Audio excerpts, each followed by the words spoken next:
Lightning in a bottle. Sergeant Alfran leant back against the hard door of the town hall.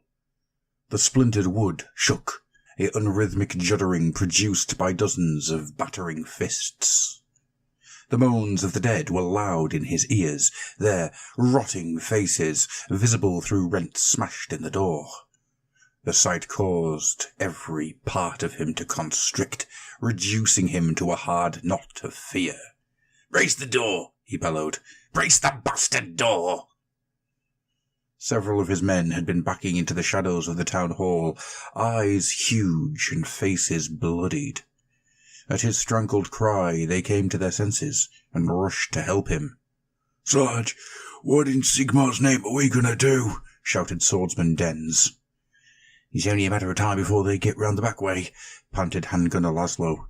"And there's none left but us. How long we're meant to hold this door shut?" "Long enough for me to think our way out of this disaster," barked Alfrin. "Now, shut up and let me think." In truth, he had no answers. His thoughts had scattered in panic, and they would not rally. The dead had fallen upon Hearthaven, ghasts flowing through the town walls to throw open the main gates. Dead walkers poured in their hundreds. Dead walkers poured in their hundreds, overrunning the small garrison and penning the survivors within the town's squat buildings. As he led the retreat to the town hall, Alfrin had seen cackling spectral horsemen sweeping through the walls of each structure, bursting out again, dragging snared and screaming souls behind them. Soon, that would happen to him, to his lads, but if they let go of the door, the dead would swamp them in seconds.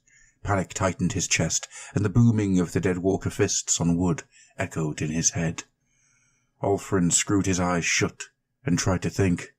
"Sarge!" shouted Dens. "Hammer anvil! Sarge, look!"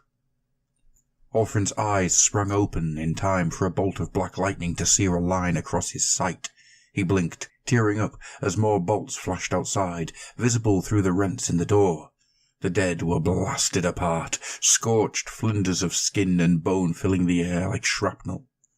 Dark figures appeared in their stead, hulking huge in the unmistakable armour of the Stormcast Eternals. Their Sigmarite plate was black, trimmed with gold, and each hefted a mace or axe taller than Alfrin himself. "The anvils of the Heldenhammer," gasped Laszlo. "Now, them ghasts are in for it."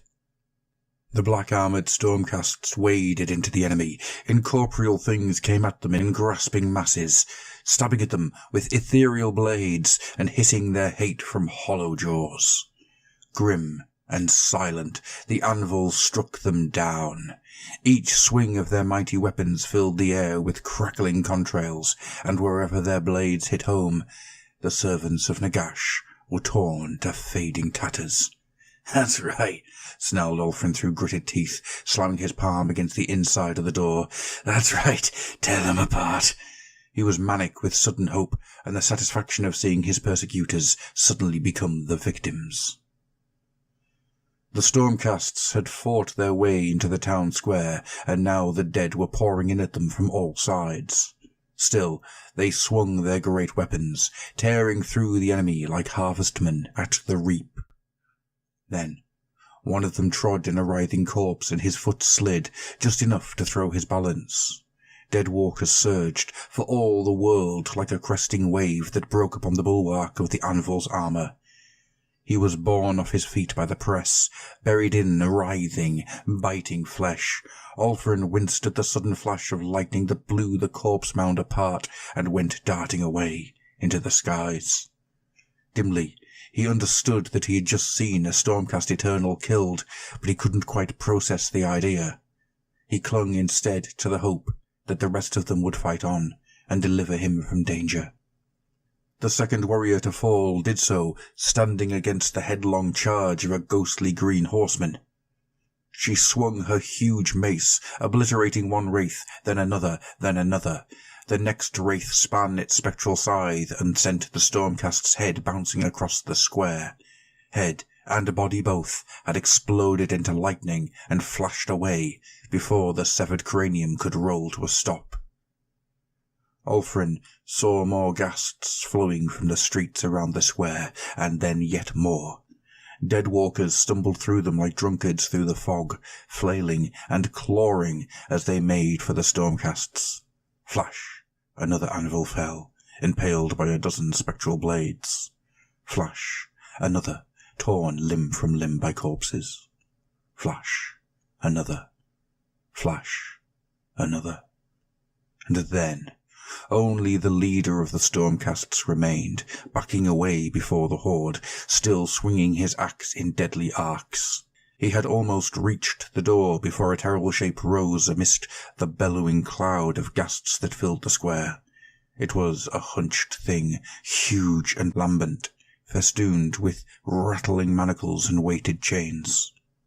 Defiant, the Stormcast roared a challenge at the spectre. His only answer was an imperious gesture with a spectral talon.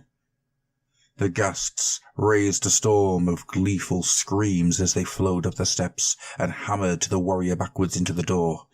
The ruined portal shuddered on its hinges as the Stormcast was stabbed again and again, finally crashing to the ground. Dead.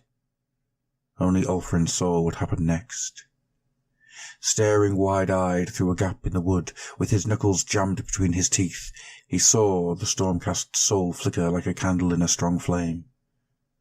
Instead of leaping skyward, it flew across the square into the ghostly mass, vanishing with a faint wail into a heavy padlock held high by the hunchback ghast.